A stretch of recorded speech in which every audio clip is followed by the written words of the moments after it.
You may have a crucial conversation I've had crucial conversations with my superiors before and clients. I've had to you sit down and have a crucial conversation with a client about maybe it's the way that the project's going, or performance, and maybe financial. It could be a financial concern, could be things like that, personality conflicts that have happened.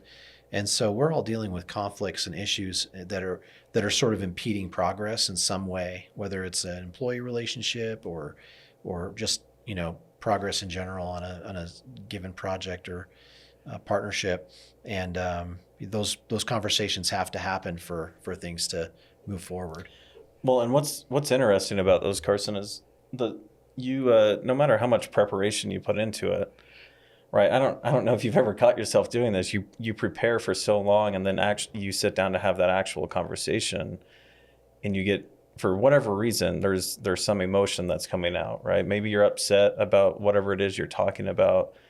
The slightest thing can throw that conversation for a loop, and you're sitting there having a totally different result than what you would have had you have not gone down that road. And so it's interesting. It's something I think everyone needs to think about is, hey, am I centered? It is right now the time for me to have this conversation, or do I need to give this more time before I step in and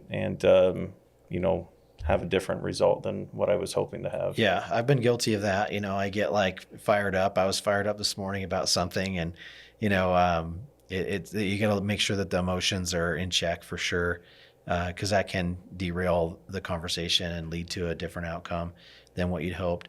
I think you talked a little bit about expectations and things. I think that's something that I found in cases where I've had the most friction. It's like maybe someone's expectations of their own performance is way up here, but our expectations as a company, as leadership, is hey, there's a lot of improvement that needs to happen.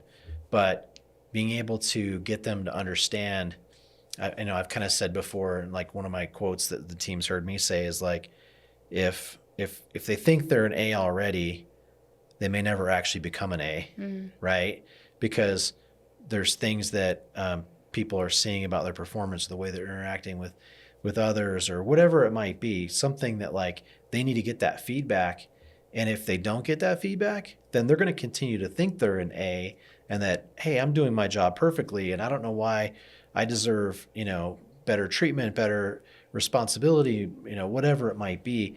And you got to be able to have that conversation and help them so that they can overcome that and get to that point where they're really, their expectations, the way they're seeing themselves, is the way that everybody else sees them as well,